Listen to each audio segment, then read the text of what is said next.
রূপা, রূপা, এদিকে আসো তো। আমাকে ডাকছো? হ্যাঁ আমি ডাকছি। কি বলবো? আমি তো বলো। 1 সপ্তাহের কারণে ঢাকা যাচ্ছি, বুঝছো? তুমি আমার ছেলে দুটাকে একটু দেখে রেখো। হ্যাঁ, তা তুমি এত টেনশন করছো কেন?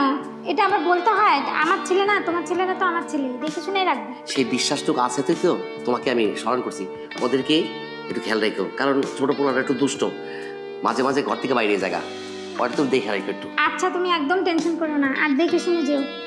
শোনো, তুমি তো জানো ওর মা নেই, ওদেরকে রাইখা আমি তোমাকে বিয়ে করছি।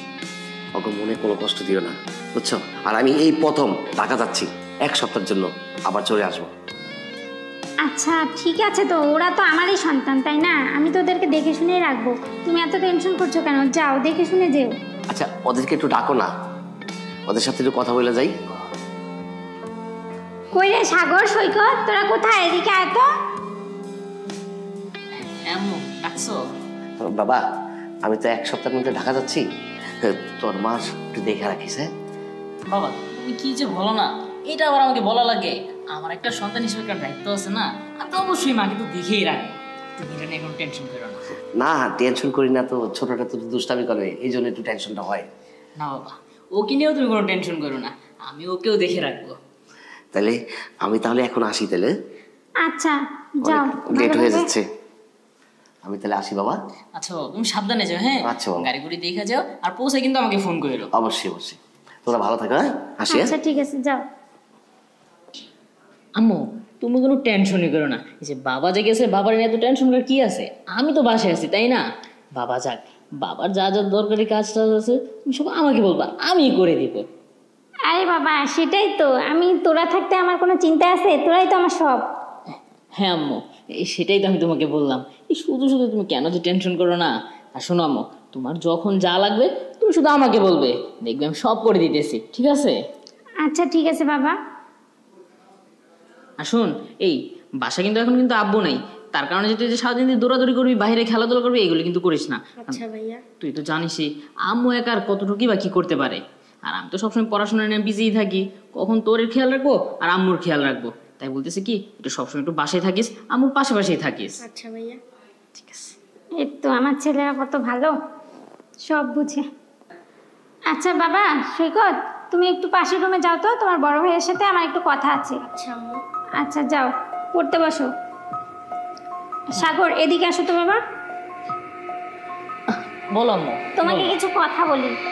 আচ্ছা বাবা শোনো, আমি তোমাকে পেটে না ধরি, আমি তোমার নিজের মা, না হলো আমি তো তোমার মা, তাই না? হ্যাঁ। তো আমি তোমাকে কিছু কথা বলি বাবা, তুমি সেগুলো মনোযোগ দিয়ে শুনো। আর ইদানিং তোমার কিছু কিছু ভুল আমার চোখে ধরা পড়ছে। কি বলো আম্মু? আমার বউ? আচ্ছা আম্মু খুলে বলো তো কি হয়েছে।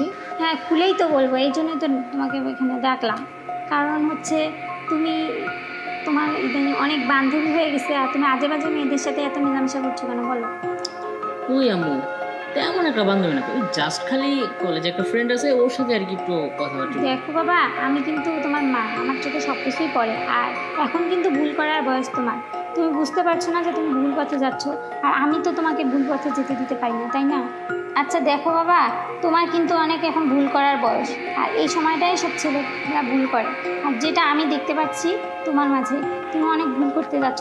আর তুমি কি বললে যে আমার একটা বান্ধবী না, তুমি অনেক আজে বাজে মেয়েদের সাথে মেলামেশা করছো, আর যেগুলো কাজ করছো আমার কানে সব রিপোর্ট আসছে, এগুলো কিন্তু ঠিক করছো না তুমি। তো তাই বলতেছি যে সংশোধন হয়ে যাও, কারণ তোমার পুরো লাইফটা এখনও পড়ে আছে বাবা। দেখো বাবা, আর এইভাবে যদি তুমি একের পর এক মেয়ের সাথে মেলামেশা করো, তুমি শারীরিকভাবে অসুস্থ হয়ে যাবে, আর তোমার অনেক ক্ষতি হয়ে যাবে। কারণ কি জানো, তোমার বয়সটা এখন অনেক কম। হ্যাঁ আম্মু, আমি আমার ভুলটা বুঝতে পারছি। আসলে না, এতদিন আমি ভুল পথে চলছি। তুমি যেহেতু বলছো, এখন থেকে আর কখনো আমি এগুলি করবো না, আমি নিজেকে সহ্যই নেব। যাক, শুধরে নিতে পারলে তো ভালো। আর ভালো লাগলো যে তুমি আমার কথা শুনছো। এর পরবর্তীতে যেন আমি না দেখি যে এরকম কোনো কাজ করছো তুমি, যেটা আমার চোখে খারাপ লাগে বা চোখে ধরা পড়ে। না আম্মু, এরপর থেকে আর কখনো এমন দেখবা না, দেখবে যে আমি খুবই ভালো হয়ে গেছি, তুমি আমাকে নিয়ে টেনশনই করবে না। ঠিক আছে, আমার লক্ষ্মী বাবাটা আমার পাশে পাশে থাকিও, আর কোথাও যেও না, বুঝছো? আমার কথা শুনো। আচ্ছা আম্মু ঠিক আছে, এখন থেকে আমি তোমার পাশাপাশি থাকবো, তুমি আমাকে নিয়ে টেনশনই করো না। এই তো এইটা না আমার ছেলের মতো ছেলে। যাও, আচ্ছা আম্মু তাহলে যাই আমি ডাকলে চলে আসবো। আচ্ছা ঠিক আছে, যাও।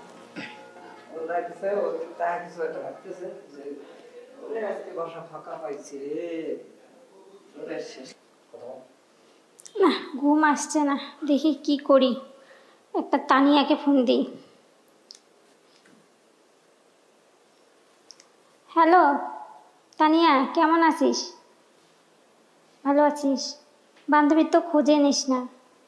ওই যে বিয়ের পর থেকে এই পর্যন্ত তো আর কোনো কথাই হলো না। শোন না, তোর অবস্থা কি? তুই তো ভালো আছিস, আর আমার কথা কি বলবো তোকে? এগুলো বলার জন্যই তো তোকে ফোন দিলাম। শোন, তুই আবার এই কথাগুলো কারোর সামনে বলিস না, বুঝছিস? আমার আর ভালো লাগছে না। কি যে একটা ভুল করছি, এখন বাবা মার কথা না ফেলতেও পারিনি। এমন একটা বয়স্ক লোকের সাথে বিয়ে দিয়েছে যে মানে জীবনটাই আমার নষ্ট করে দিছে। এরকম বলতো, আমি এখন আমার বয়স কি এমন হয়েছে বল? আমার একটা দরকার এখন কম বয়সে হ্যান্ডসাম একটা ছেলে, সুন্দর। আর এই বুড়ের সাথে বিয়ে দিছে, মানে জীবনটাই নষ্ট হয়ে গেল। দেখ, না পারে আমাকে ঠিকমতো সময় দিতে, খালি মানে কি বলবো, নিজের কাজ নিয়ে ব্যস্ত থাকে। শোন, কি করব বলতো? আমার আর ভালো লাগছে না, বুঝছিস? এখন ওর সাথে এখন বাধ্য হয়ে বাচ্চাগুলোর দিক দেখে থাকতেছি, কিন্তু কি বলবো, আর ভালো লাগছে না। আমারও তো একটা মানে শখ আহ্লাদ আছে, চাহিদা আছে। কি এমন বয়স হয়েছে বল? আম্মু। আচ্ছা ঠিক আছে, পরে কথা বলবো, রাখ এখন। ও তুমি ফোনে কথা বলতেছিলা? আচ্ছা শোনো, আমি একটু বাইরে গেলাম, একটু ফ্রেন্ডদের সাথে একটু আড্ডা মারে তারপর আসতেছি। এই শোন, এত রাতে বাইরে যেতে হবে না, আর আমার কাছাকাছি এসে বসতো এদিকে। বলো। আচ্ছা শুন, তুই যে এই বাইরে এইসব মেয়েদের কাছে আবার যাচ্ছিস, আমাকে তো কথা দিছিলি যে আমি আর কোনো বাইরে কোনো মেয়ের সাথে কোনো সম্পর্ক করব না, তাহলে আবার এই 2 দিন না যেতে আবার তুই বাইরে এত রাতে বাইরে যেতে যাচ্ছিস? দেখো আম্মু, এই কলেজে পড়াশোনা করতে গেলে এই টুকটাক একটু ফ্রেন্ড সার্কেল একটু থাকবেই। এটা নিয়ে যদি তুমি এখন নেগেটিভ মাইন্ডে নাও তাহলে কিন্তু মা হয় না। আচ্ছা থাকবে, ঠিক আছে, সেটা দিনের বেলা তুই যখন স্কুলে যাবি, কলেজে যাবি, তখন হচ্ছে বন্ধু বান্ধব থাকবে, এটা স্বাভাবিক। কিন্তু এই রাতের বেলা তো এটা আমার ভালো লাগছে না। আর একটা কথা বলি তোকে, শোন, তুই এই বান্ধবীদের থেকে আমাকে একটু সময় দিলে হয় না? আর তোর বান্ধবীদের মধ্যে কি এমন পাইছিস তুই যা আমার মধ্যে নেই? আম্মু তুমি এগুলো কি বলতেছো? বান্ধবী বান্ধবীর জায়গায়, তুমি আম্মু তুমি তোমার জায়গায় তো আছো, আর আমি তো তোমার দিকে তো খেয়াল তো রাখি। তুমি যখন যা বলতেছো আমি তাই তো করতেছি। আরে বোকা ছেলে, বান্ধবীর দিকে খেয়াল যেভাবে রাখিস ঠিক সেইভাবে আমার দিকে খেয়াল রাখবি। তুই কি এত বড় হয়ে গেছিস, কিচ্ছু বুঝতে পারছিস না আমি কি বোঝাতে যাচ্ছি তোকে? আম্মু তুমি আমার সৎ মা হও, তুমি এগুলো কি বলতেছো আমাকে? আরে সৎ মা হইটা কি হয়েছে এখন? তুই বল, তোর বাবা তো আমাকে ঠিকমতো সময় দেয় না, আর তোর বাবার বয়স আর আমার বয়স কি দেখ এক? আমার তো একটা ইচ্ছা আছে, বুঝতে তো পারছিস। তো কি করব এখন? আমি তো তোকে যেটা বুঝাইতে যাচ্ছি তুই বুঝার চেষ্টা করছিস না, একটু বুঝ না। আর আমাকে কি খুব খারাপ লাগছে যে তোর বান্ধবীদের কাছে তোকে যেতে হবে? না আসলে আমি কি যে বলি, দেখো এইসব কথা আমাকে বলো না, তোমার মনে হয় মাথা নষ্ট হয়েছে। শোন, একটু চিন্তা কর, দেখ আমার দিকে একটু ভালো করে তাকা, দেখ তোর কি মনে কোনো কিছু মানে জাগতেছে না, বা কোনো কিছু ইচ্ছা হচ্ছে না যেগুলো তোর ওই সব বান্ধবীদের কাছে তুই না যেয়ে আমার সাথে তো তুই সারা রাত থাকতে পারিস? এখন তো তোর বাবা নেই। আম্মু তুমি কি আমাকে এগুলি বুঝে বলতেছো, নাকি তোমার মাথাটা তো একেবারেই গেছে? আরে আমি বুঝে শুনেই বলতেছি, আমি আমার মনের কথাটাই আমি তোকে বলতেছি। সত্যি একটু আমার কষ্টটা তুই বুঝার চেষ্টা কর। আম্মু তুমি যেই সম্পর্কের কথা বলতেছো, এটা কি আদৌ কি তোমার আর আমার মধ্যে কি সম্ভব? সম্ভব না কেন? একটু বুঝার চেষ্টা কর, রাজি হয়ে যা না। দেখ একটু ভালো করে আমার দিকে দেখ, আমাকে কেমন লাগছে এই ড্রেসে। যদি ভালো লাগে তাহলে রাজি হয়ে যা তুই। আম্মু তুমি এটা কি বলতেছো? তোমার আর আমার মধ্যে কি এটা কি কখনো সম্ভব নাকি? আরে সম্ভব না মানে কি বলছিস? বারবার তোকে এত বলতে হচ্ছে, তুই একটু বোঝার চেষ্টা কর। এখন তোর বাবা বাসায় নেই, আর এখন কেউ এই রুমে আসবে না। তুই একটু বোঝার চেষ্টা কর, আমার না মন মানছে না। তুই না করিস না প্লিজ। না না মা, এটা আমি পারবো না, তুমি আমাকে এটা নিয়ে রিকোয়েস্ট করো না। পারবো না মানে বারবার এক কথা বলছিস কেন? প্লিজ রাজি হয়ে যা না, আমার আর ভালো লাগছে না, আর তোকে ছাড়তে ইচ্ছা করছে না, তুই আমার কাছে থেকে যা। আম্মু আমি এক কাজ করি, আমার ছোট ভাইকে পাঠাই, তোমার মনে হয় একবার মাথা মাথা সব গেছে। আরে মাথা আমার ঠিক আছে বুঝছিস, আমার আর ভালো লাগছে না, তুই আর না করিস না। দেখ তুই যদি বাইরে যায় ওসব মেয়েদের সাথে এত কিছু করতে পারিস, আর আমি কি দেখতে খারাপ কম সুন্দর? আর আমার বয়স তো কি, তোর সাথে তো অল্প কিছুদিনের ডিস্টেন্স, তো হইতেই পারে। তুই কেন এরকম করছিস বল? শোন, একদম কোনো কথা বলবি না, শুয়ে পড় তাড়াতাড়ি। আম্মু তুমি এটা কি করতেছো? কি করতেছি মানে? তুই যখন শুনবি না তখন তো আমার করতেই হবে, আমি আর পারতেছি না বুঝছিস। তুই একদম কিছু বলিস না।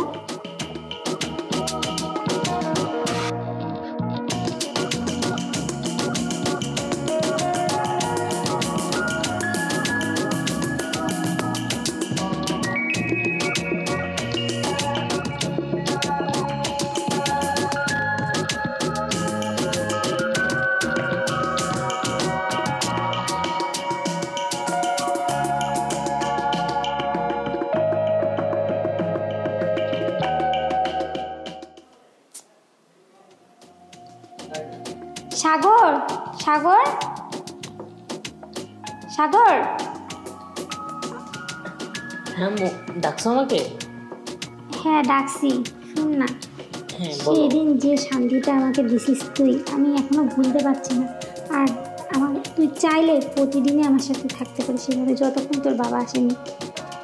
হ্যাঁ আম্মু তা অবশ্য ঠিকই বলছো, সেই দিনটা জোর করে হলেও আমি কিন্তু আসলে অনেকটা মজাই পেয়েছি।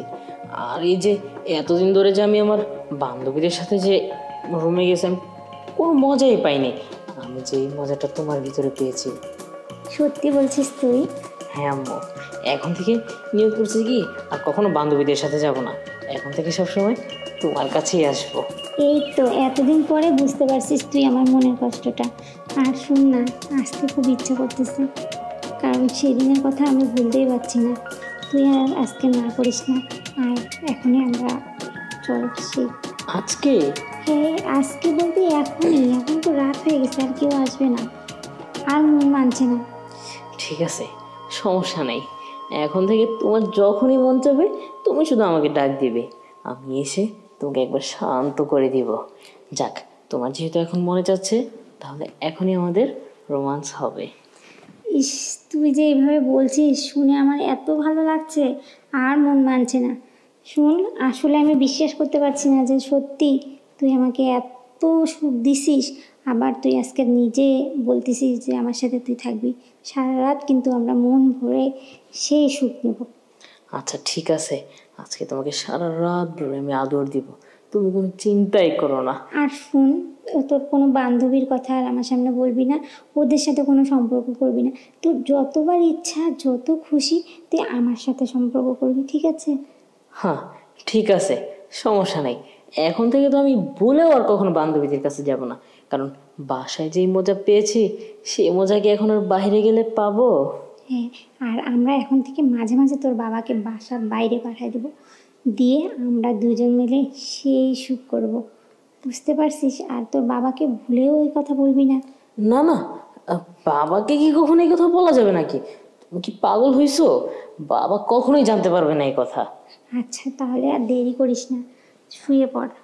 আচ্ছা ঠিক আছে, তাহলে চলো আজকের মতো আবার আমরা রোমান্স শুরু করে দিই।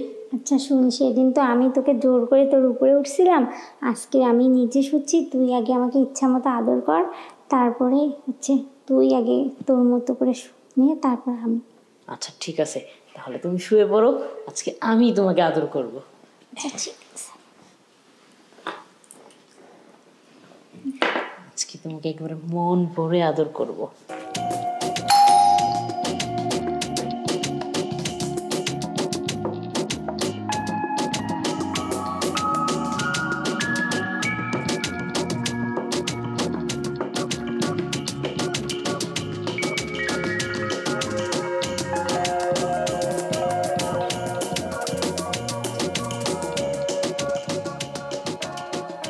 রূপা!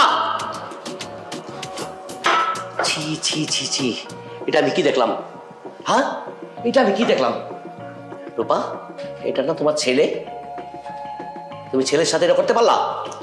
শোনো, তুমি যা দেখছো ভুল দেখছো, আমি কিচ্ছু করিনি। আর তোমার ছেলে আমার সাথে জোর করে, কি বলবো, মিথ্যা কথা কও কেলিকা, মিথ্যা কথা কও না।